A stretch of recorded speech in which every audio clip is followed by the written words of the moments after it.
Hey guys. So, you know, I read a lot of independent books, and I haven't been doing a whole bunch of videos. So I kind of want to do a video and just run through a bunch of stuff that I've been reading lately that I've really been enjoying. So yeah, here we go. Cluster. This is Cluster number 5. Um, Cluster started out as a series that I really was enjoying and has not let me down. It's kept that same bar for 5 issues now, and I'm not sure how long Cluster's going to run, but I strongly suggest picking this up. Trade should be out fairly soon. Even though Boom isn't real good about putting out trades, it should be out relatively soon. Giant Days. This book is so freaking cute. Um, you know, when I very first started reading it, I really didn't know what to think about it because, I don't read any of the other Boombox titles, Bravest Warrior or Lumberjanes or anything like that. So I didn't know what to think, but this is pretty good story about a bunch of like young girls in college and just the crazy hijinks that happen to them with boyfriends and getting sick and just whatever happens. Super cute. The art on it is freaking awesome. Puppet Master. Puppet Master has been so good. The first 3 issues were one arc. This was the start of another arc. It was almost a standalone story, but each one of these, anybody that's a fan of the old Puppet Master movies and that like 80s horror genre, this is a really good book you should check out from Action Labs. Um, it has really been enjoyable, and we're really getting to know these the puppets and everything. Every issue better and better and better. It's just kind of scary and twisted. Awesome freaking book. Broken Worlds. Read Broken Worlds number 1. This is basically the story of a meteor is going to hit the Earth, and the people have got a certain amount of time, and so everybody ejects off the planet that is deemed worthy by this group, and everybody else is left to stay behind and die. Uh, well, apparently the meteor didn't hit the Earth, and so now there's a whole bunch of stuff going on the Earth that is kind of interesting. I don't really know where they went or if they're going to try to come back, but Broken Worlds has been pretty enjoyable from Boom Studios. Out from Image this last week was We Stand on Guard. I really enjoyed this book. It's by Brian K. Vaughan, and I'm not a huge Brian K. Vaughan fan, but I did like Why the Last Man, and I've been reading Saga, and yeah, this was really good. Kind of a war between the United States and Canada, and yeah, that issue 1 was freaking awesome. If you can pick that up anywhere, strongly suggest it. Uh, been reading Nailbiter. This series, the last 3 or 4 issues, have just gotten better and better as the stories kind of, now that we've got the characters lined out, it's just, each issue is just doing something that surprises me.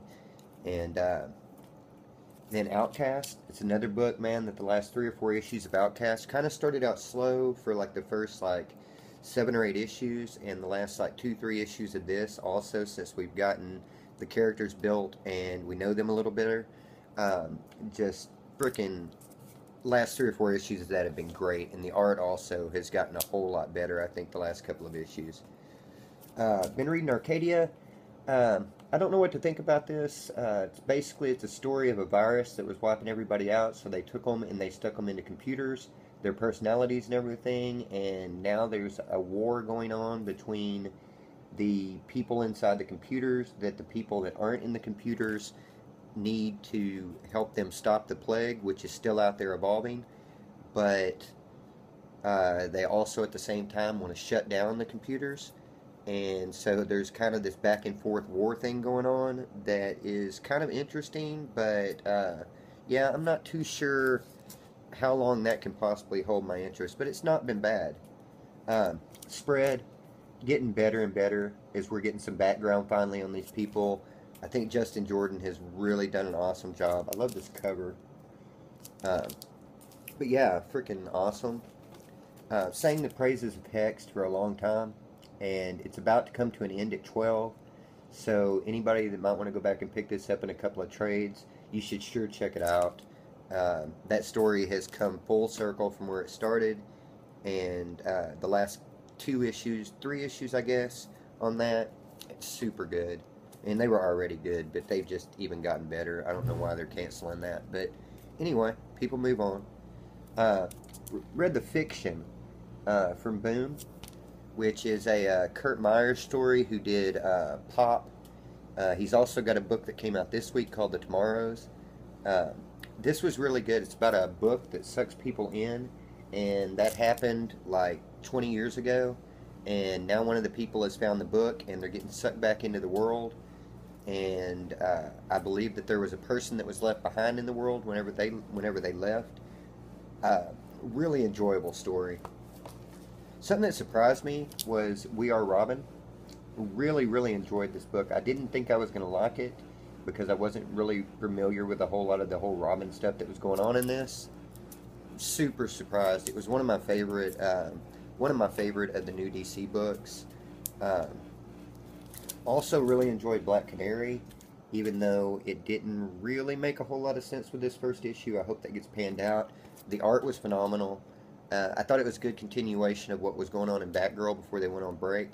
So yeah, Black Canary was also really good. Martian Manhunter, really enjoyed. In Justice League United, they had it set up so that Martian Manhunter would basically be the counterpart to Superman. And in this story, without Superman having powers right now, if I understand right, it should be really interesting to see who can stop Martian Manhunter, because that really, I guess, makes him the strongest person on the planet, since I don't believe Supergirl's there right now and Superman is kind of powerless. But yeah, awesome. Batgirl 41. This kind of seemed like a story I'd already been told, but at the same time, not completely. On the backside of the whole virus thing that happened, it was kind of interesting. Like, there's a cult that evolved around the virus, which, I don't know. I really, really enjoyed this whenever it came back. I didn't think that the art in this was as strong with Babs Tarr being by herself, but still not so bad. Aquaman got a new creative team coming back from break, which is Colin Bunn and Trevor McCarthy.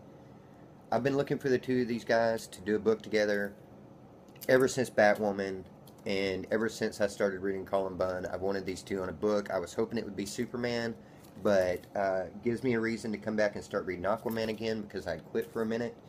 And this first issue of them was not disappointing.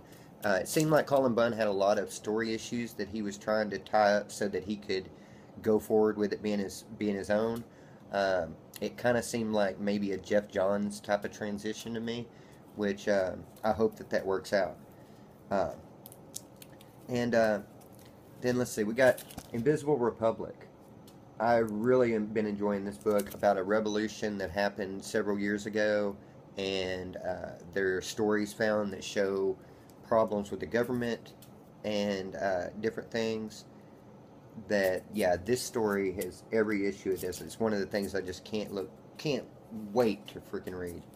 And yeah, that's about it. Get off here and I guess get around to reading some books.